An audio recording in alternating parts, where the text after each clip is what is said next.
I'm Tom Johnson, Thomas Johnson Antique Furniture Restoration in Gorham, Maine. I just returned from Idaho where we were hiking the Seven Devils in Hell's Canyon. It's very challenging. And now that I'm back, I'm facing the challenge of my next restoration, a piece of furniture that I think will turn out to be a vanity. And I was thinking of the challenge I had restoring this Parquetry or Parquetry table that was built by the owner's great-grandfather, who emigrated to this country in 1889 and must have faced real challenges. I'm so happy to have been able to help preserve a part of this family's history. Enjoy the video, like, subscribe, share. I'd appreciate it. Thanks. This little table has special significance to the owner. It was built by his great-grandfather, Lars Bornson, who immigrated to this country in 1889. And he worked as the manager of a lumber company in Twin Falls, Minnesota. He built two of these tables, similar tables, sometime between the time of his marriage in 1896 and the time of his death in 1945. It's got some damage. You know, glass can be a great surface to protect the top unless water spills on and gets underneath the glass, which is what I think happened here. So we have a lot of water damage and loose veneer.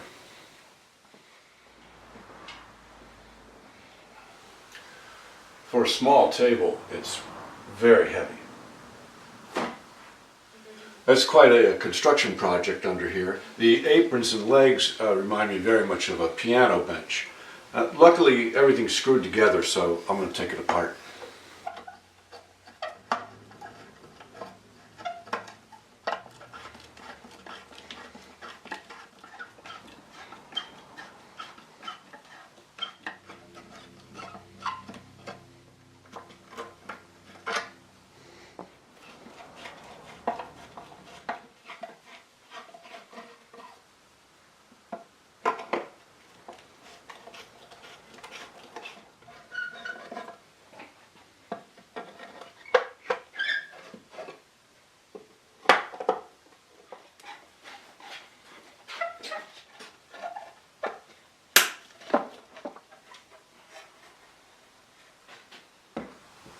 I wouldn't have been surprised to see the pieces marked, but they're not, so let me mark them. All right, now I got 8 more screws. These 2 holes aren't drilled all the way through. There's just 2 screws here.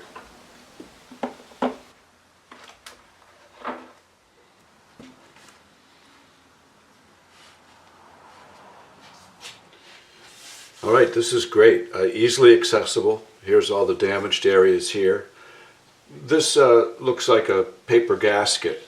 I'll have to remove that and replace it. We start off by percussing, looking for loose veneer. You can see that this piece is loose. This is the corner that's so badly damaged. But I wanted you to be able to hear the difference.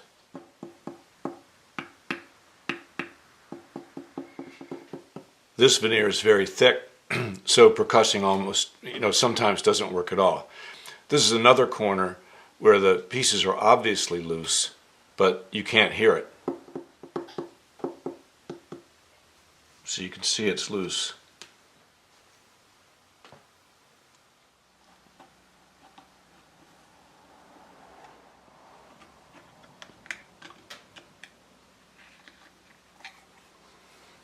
Oh wow, this is really thick.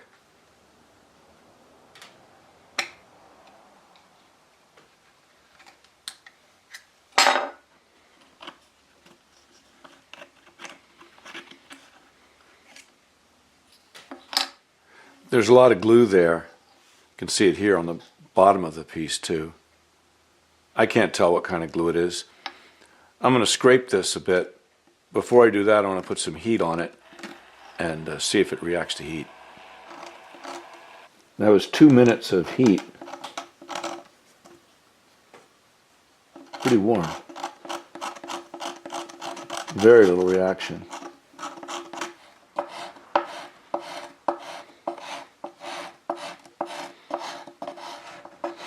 This glue isn't as thick as it first appeared to be. And it's more powdery.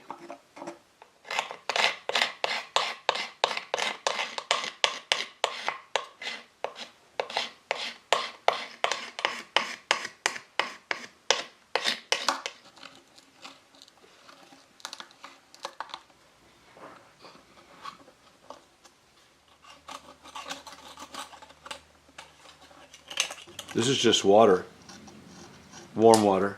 Seems to loosen up the gasket just fine.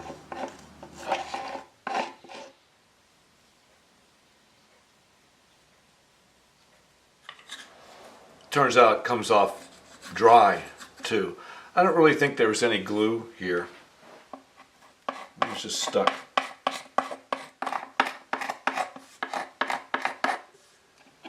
So this is the only piece that is going to come out of here. This one's loose, but it's not coming out. It's tight at the other end. There's lots of other cracks and places that appear to be loose. I'm going to inject liquid hide glue in all these cracks and crevices everywhere around here, and use it, of course, for these two pieces. And I'm going to make blocks and clamp down a large area here.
Well, it's all down. It's as flat as it can be. Well, I think I'm just going to go ahead now. I mean, this seems to be working. It's down. Time will tell. So there's at least two other areas where some of these triangular pieces were up, and I'm going to do the same technique, clamp them down.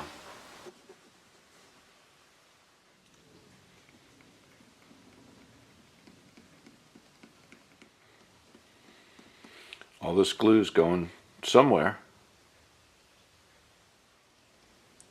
This side isn't up, but I'm going to put some glue in there anyway.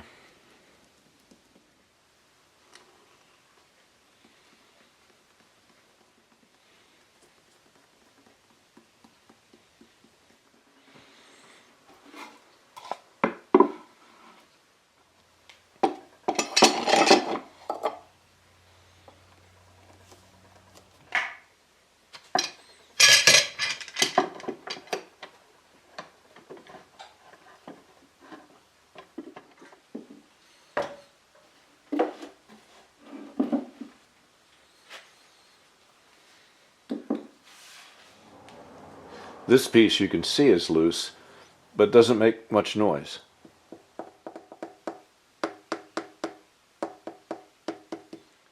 Whereas this piece doesn't appear to be loose, but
This piece is moving.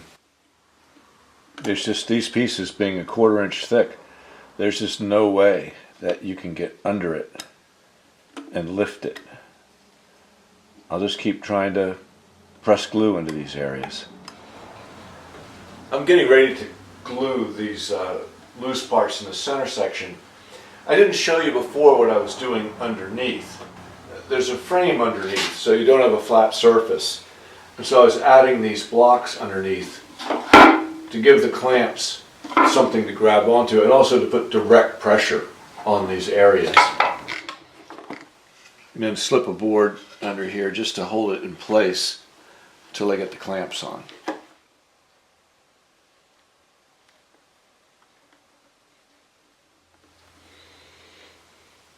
Someone this very day sent me a link to a little suction cup device that connects to your air compressor that can force glue down in these cracks that guitar makers use.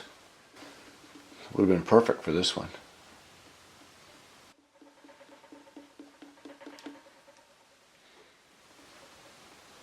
I will say this, the glue is going somewhere. It's either being absorbed into my finger or it's going down in these cracks because I keep adding more and more. So it's getting down there.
Good, they're down. You can see all the excess glue that squeezed out. I guess I got plenty in there. Excess glue can come off with a damp rag.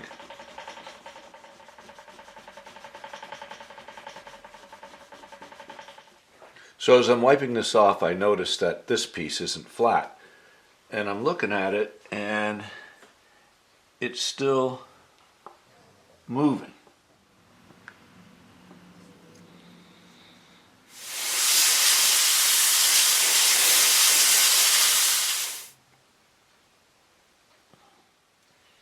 Because this is a 1/4 inch thick, I don't think it's possible for me to ever pry this up. I got movement, but I just can't get under it.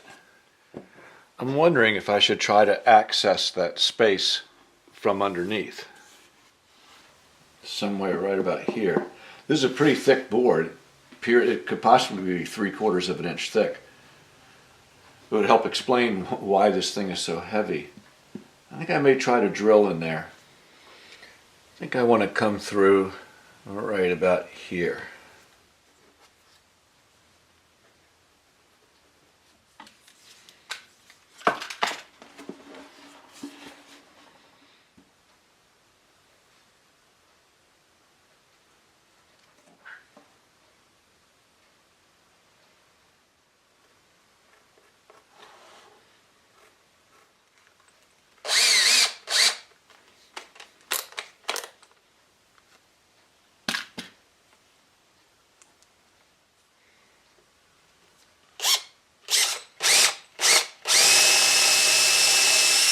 No, I'm not through yet. I think I have to go a little bit deeper.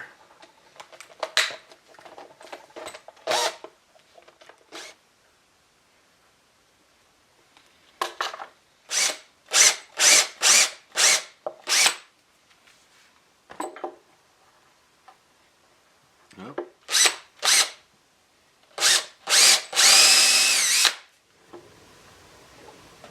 Still not sure. I still don't feel like I'm pushing this thing. I got to figure out a better way to measure the thickness of this. I need a way to really measure the thickness of this and check it. I have this handy gauge, but it won't reach over. But I think maybe I can do it with some calipers.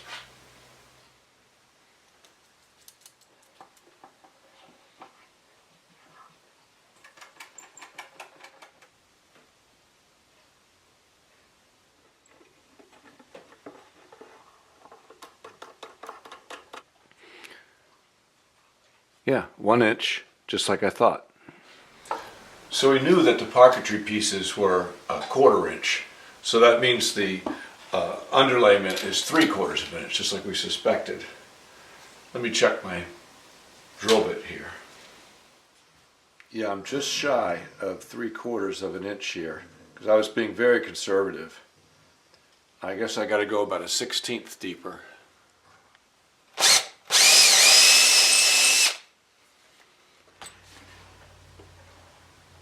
All right, I'm pushing it. I'm moving it. All right, good. You know, I think I'm going to do this one too. It's still up, and I want these to be flat.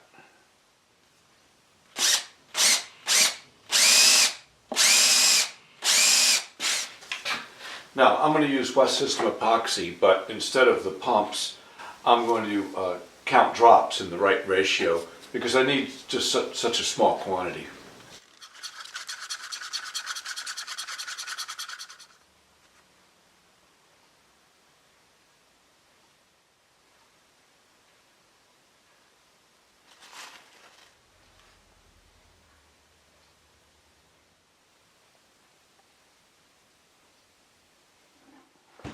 Oh yeah, good.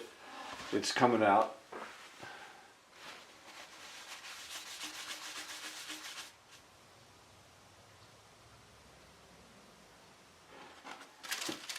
Oh yeah, it's coming out. Good. Plastic side down.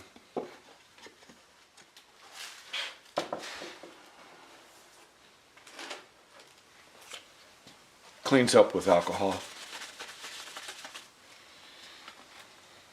Now, plastic side down, and I've also marked this top block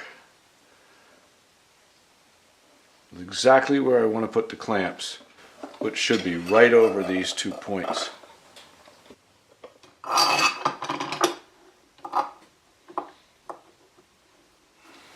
Now I'm really cranking these down. I'm even going to give it just a little oomph.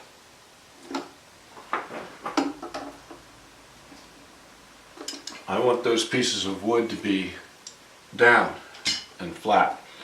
And I will clean this syringe out with a little bit of alcohol. I don't throw these things away, I'll reuse them. Someone sneaking around just looking for ways to get into trouble.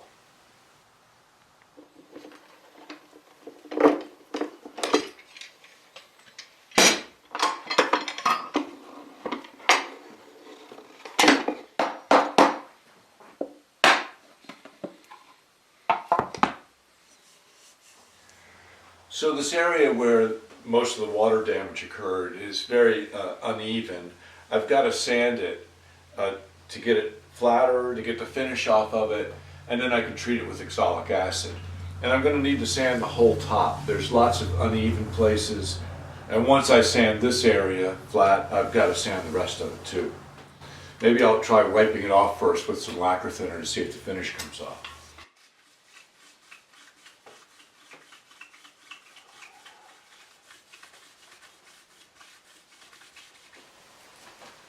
I realized as I was patting this that I really can't let solvents or water or anything get down in these cracks, so I'm going to have to fill them. I'm going to use oak Fama wood.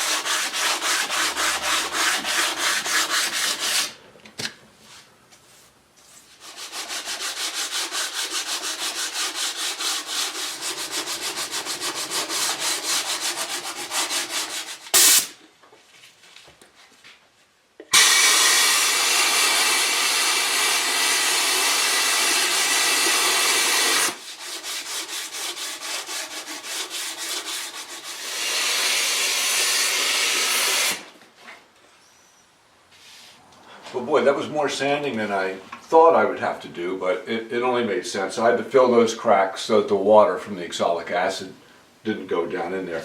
And this whole end, it was just not flat anyway. So next thing I want to do is tape off the rest of these edges.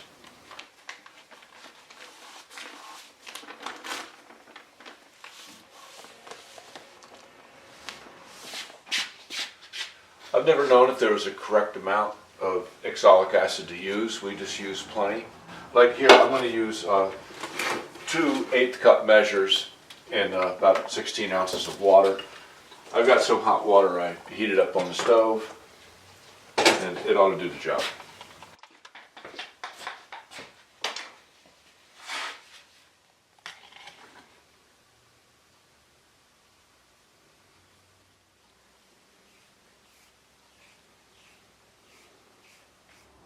This stain's already disappearing.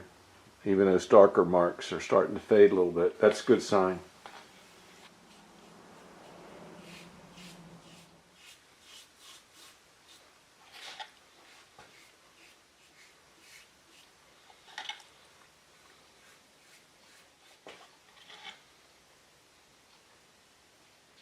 This is one of the worst areas, so I'll just dab a little more. So I'll just let this dry now. I'll come back and check on it, and if it gets too dry in some of these areas where the stains are worse, I'll just dab a little more on. And then probably this evening, I'll come in, if it's dried, I'll give it a good rinse so it can dry overnight. And of course, this is our first preview of what this top will look like when it's finished. All right, this is dried well. It looks good. I think the stains are gone. I'm going to rinse it off so that it can dry overnight and I can work on it tomorrow.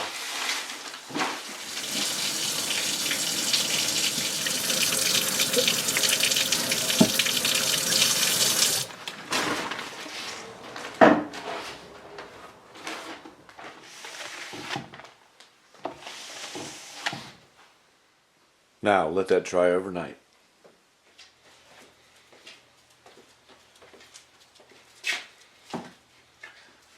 Looks good, feels good. And now more sanding with 150 and 220.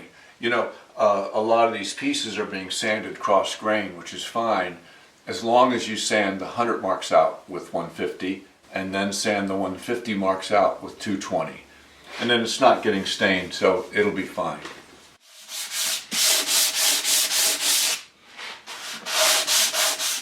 When the wood's been treated with so much water, I like to sand at a 45 first, just a little bit, to knock the grain down, and then straight. I'm hoping you can see here the 100 grit scratches going cross grain. So I'll sand with 150 until those are gone.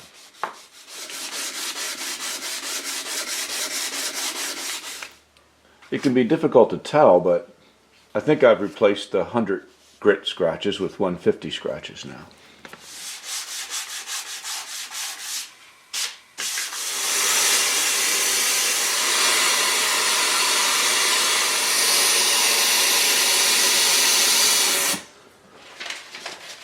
All right, now on to 220.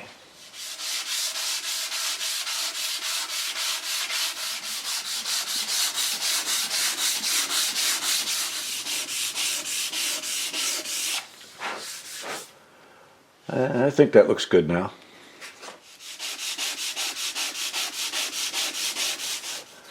Yeah, I think the ebony looks good too. It's the darker woods that you're most worried about.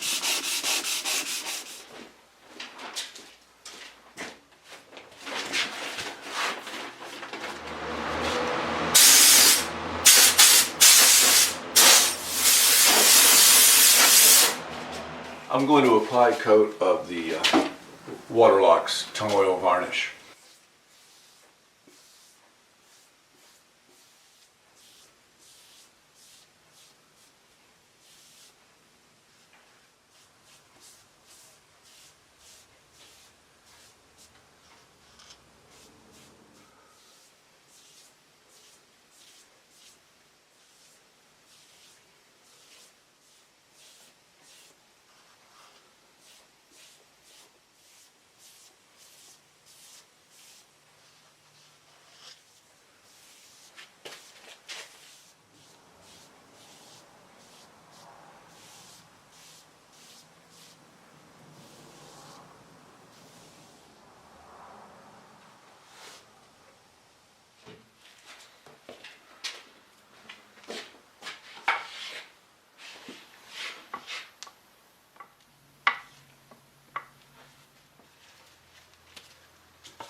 Whoa, oh, that's good actually.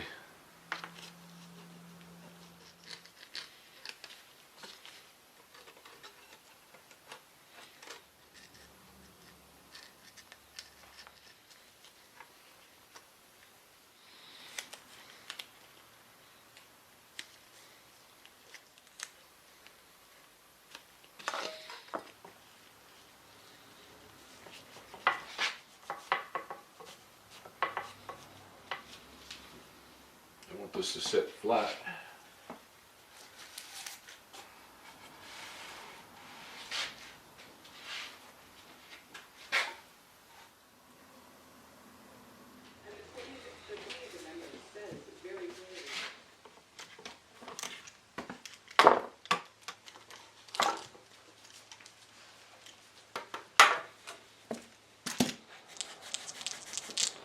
Just a damp rag to get the excess glue off. Still takes a little bit of work to come off, but it comes off.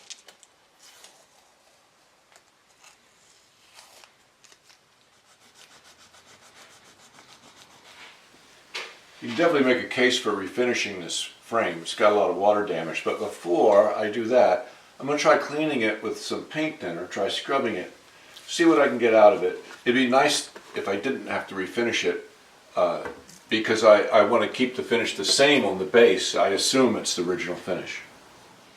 I want to use 1/0 steel wool. I should say 0 steel wool.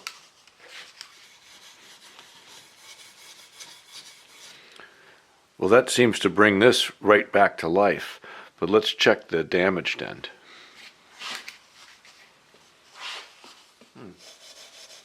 Wow.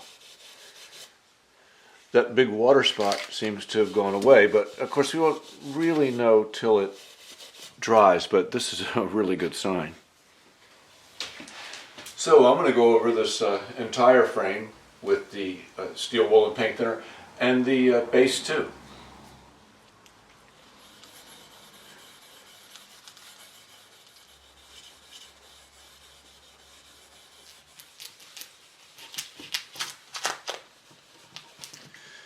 Even these drip marks seem to be coming off.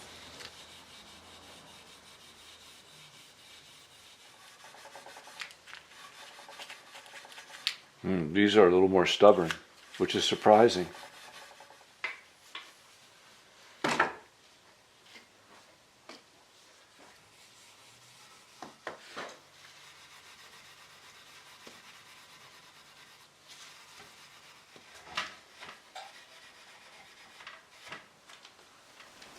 All right, while that paint thinner dries, we can get back on the top, give it another coat. All right, that's nice and dry. I'm going to buff it lightly with 320 and put another coat on it.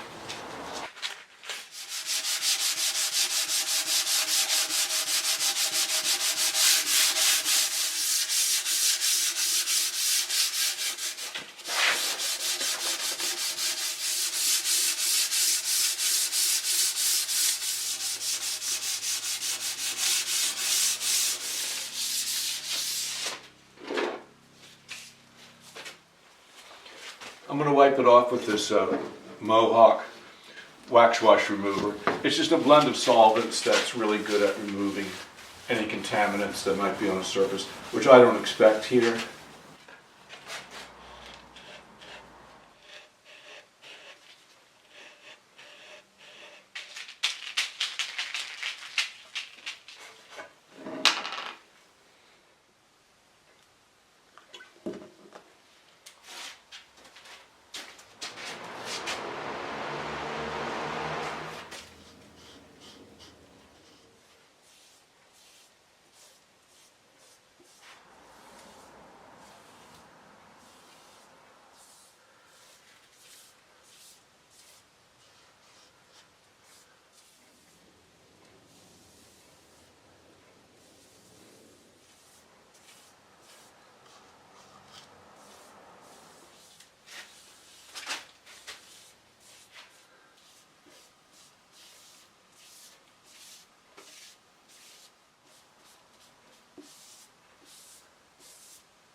So the paint thinner has flashed off, and it's just going back to looking the same as it did before. The watermarks came back. So I'm going to treat this with oxalic acid. So first I'm going to fill these cracks. I don't want water to go down. And then I'm going to sand it just lightly with 220, as little as I can get away with.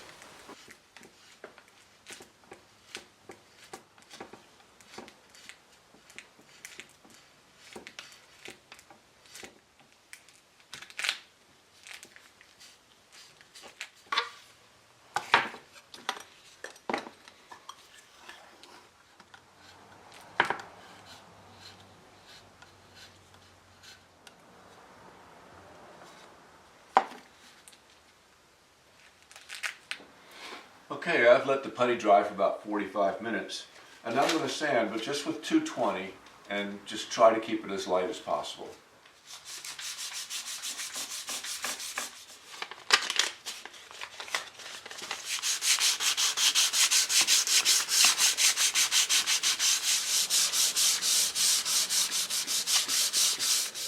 Some of those lighter watermarks go away almost instantly with the sanding. This is the worst watermark right here. It won't go away so easily.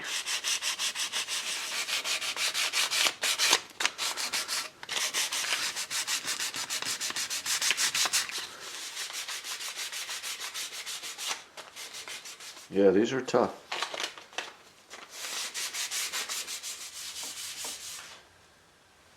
I just don't want to sand this frame so that it looks like new. I had to sand that top, you know, obviously because it was so badly damaged. I'm hoping to retain some of the character. I want this frame to still match the base.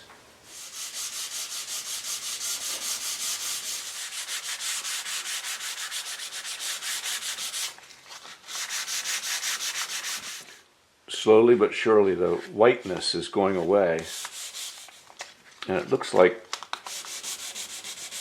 the color is good underneath of it. I'm going to put a little paint thinner on it. Although as we saw before, it doesn't tell too much, but the color looks good. Yeah, I like what I'm seeing here, so I'll just keep sanding till all those water spots are gone, and then for the oxalic acid.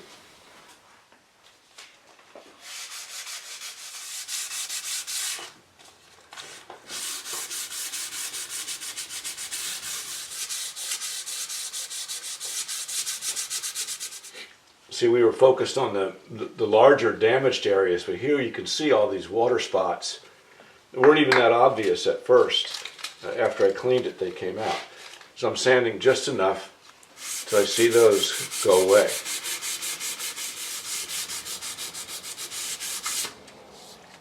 And hopefully they'll stay away.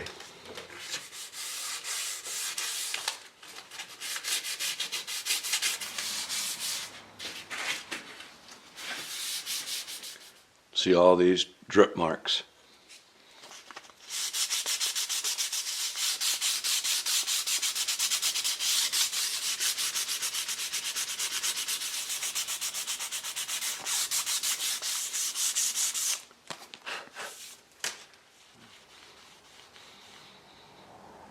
Of course, the oxalic is going to help too. I just realized, looking at this, the sides of this are veneered. I think that might be, well, I don't know. Might be maple or figured wood of some sort. This is the same oxalic that I mixed up and used on the Parquetry top.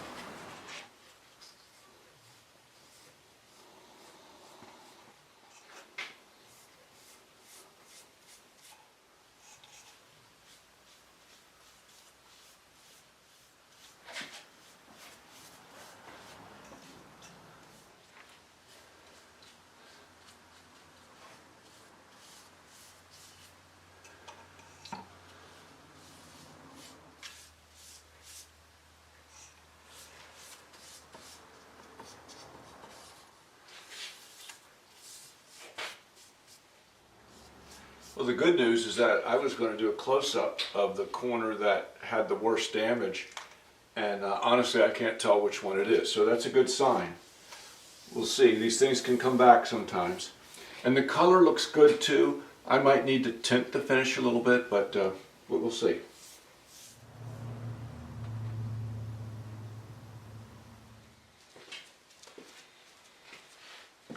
Wow, so last night I rinsed off the Exolic, and it looks good. It's lighter than this, but it sort of has the same look. I may need a little stain on it.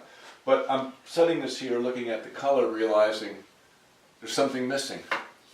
I completely forgot about the edge of the top.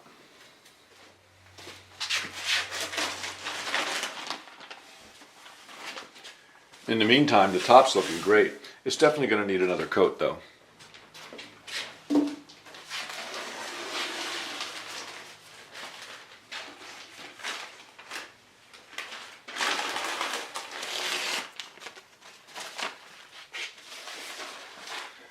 And yes, I'm saving the plastic. I'll use this quite a few more times.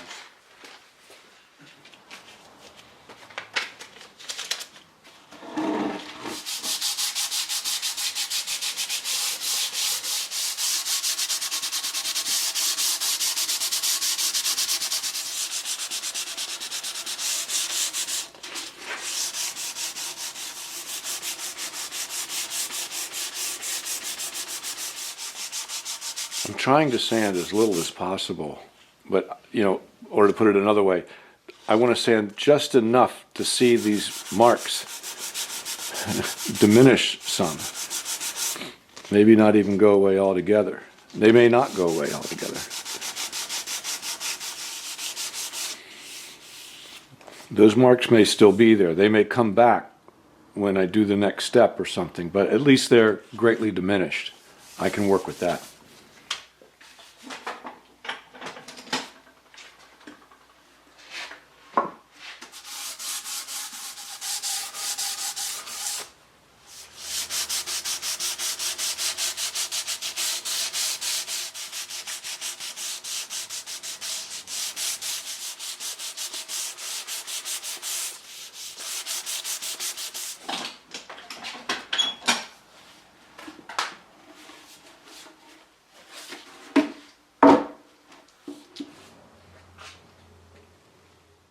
This is the same jar of oxalic acid.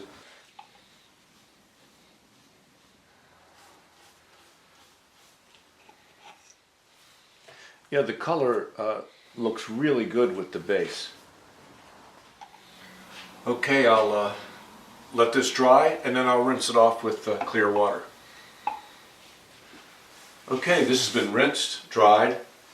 I'm going to go over it with a gray pad to get it ready for a coat of finish. For this part of the top and the frame, I need to mix some stain and some finish to bring this in closer to the base. But first, I'm going to sand the top and get it ready for a clear coat.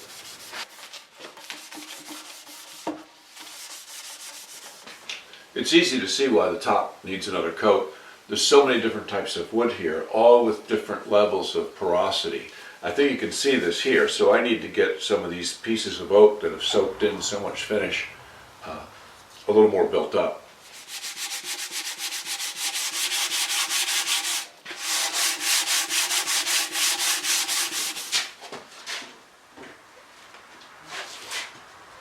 Okay, let's see what we can do here.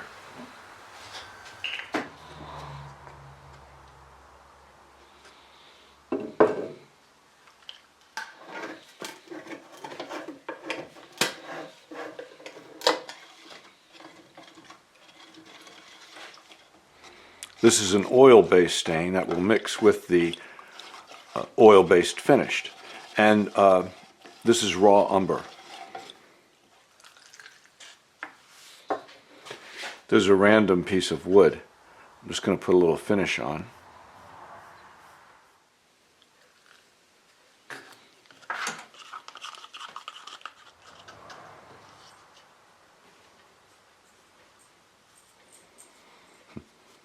Pretty weird looking. Yeah, that looks pretty weird, but I didn't want any red in the stain, and this is just a piece of poplar, so the stain looks crappy anyway. But it's enough. I've got plenty of orange in this piece. I'm going to try a little bit of this and see what it looks like.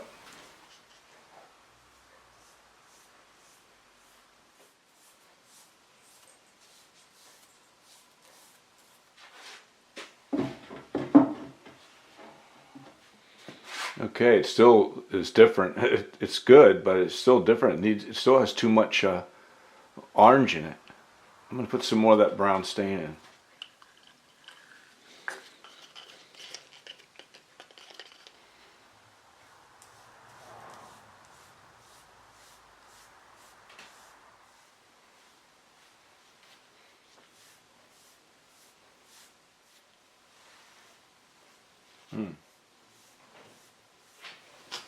I'll switch to a foam brush here. Maybe I get a better idea.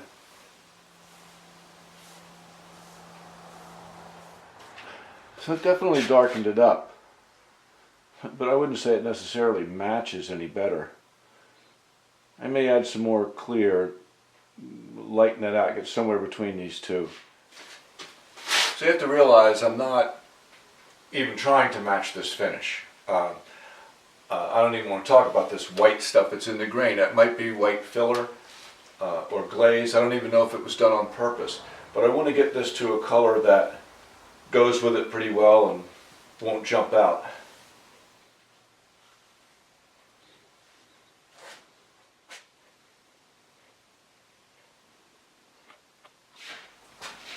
So I'm going to add a little more clear and then do the whole side and put it on the floor and see what it looks like.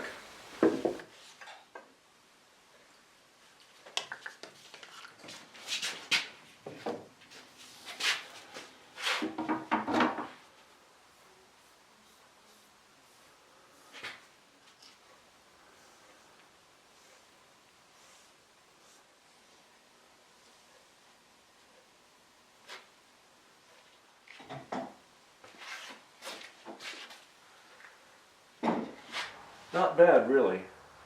There's even some white in that grain still. I think I'm going to go with that. The top frame will definitely need additional color coats.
Okay, now I'll put a clear coat on the top.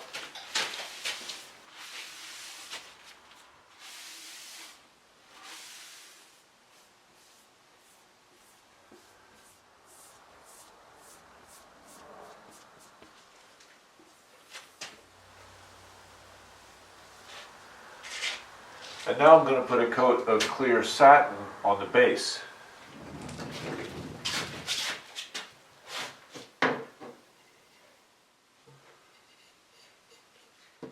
I just realized there's some black marks on these legs I need to get rid of. So I'll abrade this area a little bit with this maroon Scotch-Brite pad. I'll dip a gray Scotch-Brite pad in the same oxalic acid I've been using.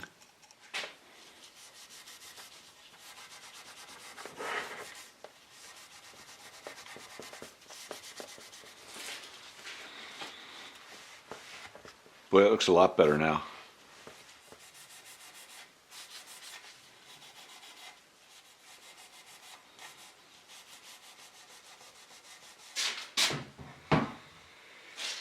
All right, I've given this plenty of time to dry.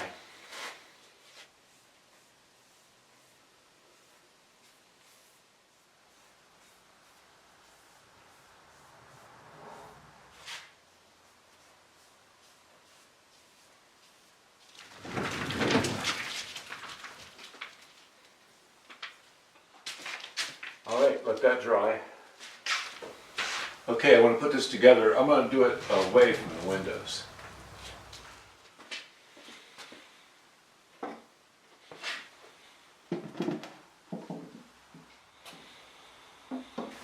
Yeah, I think it looks good.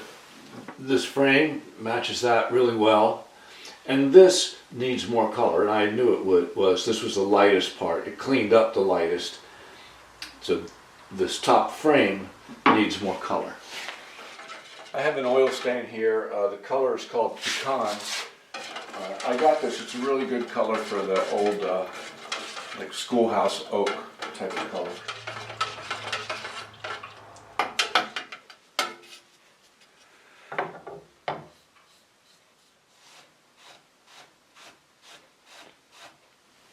Yeah, that looks good.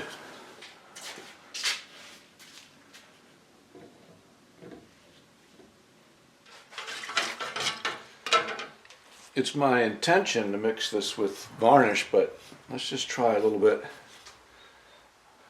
on the frame first. Boy, that looks good. That looks just like the rest of it. I'm just going to apply the stain directly on top of this this finish.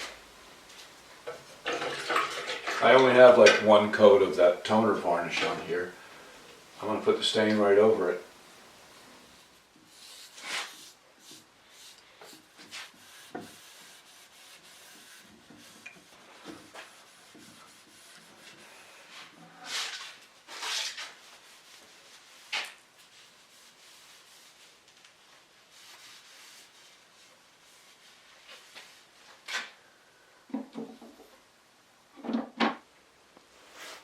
Okay, that looks good. We'll let it dry for a couple hours. Everything looks good. I've let this stain dry. I'm going to give everything a coat of satin now.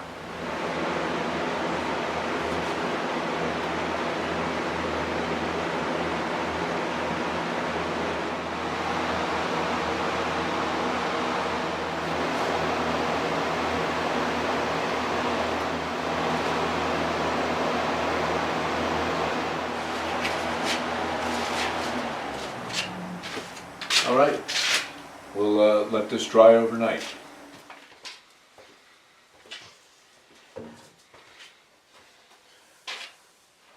Oh, everything looks good. I'm going to go over everything with some steel wool and polish and assemble it. Now I don't need to do anything to the top, it's great, and it gets covered with glass anyway. And on the sides and legs and everything, I'm going to use some 4/0 steel wool and this oil beeswax polish.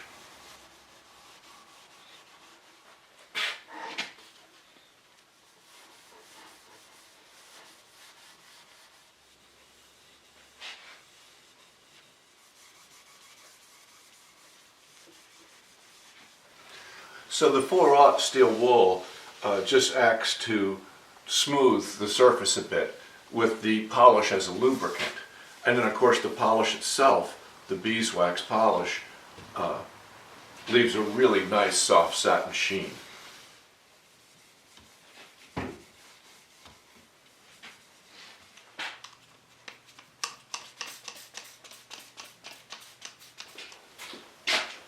So I've got to reinstall the glass.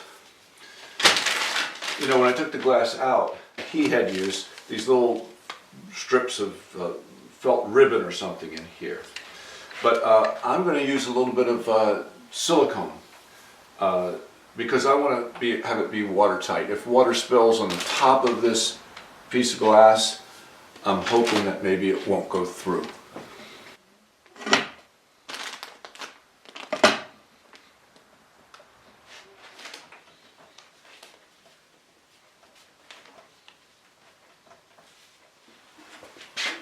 Luckily this came already marked.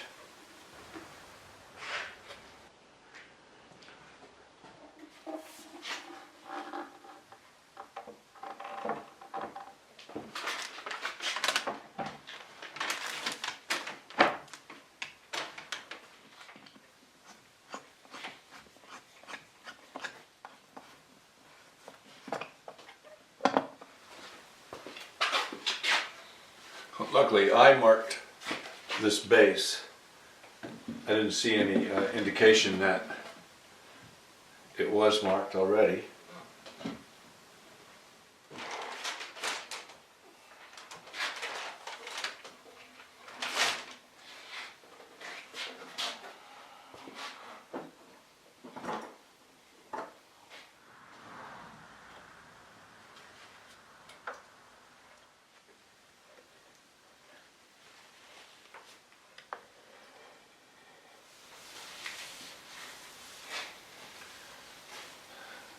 So there you have it.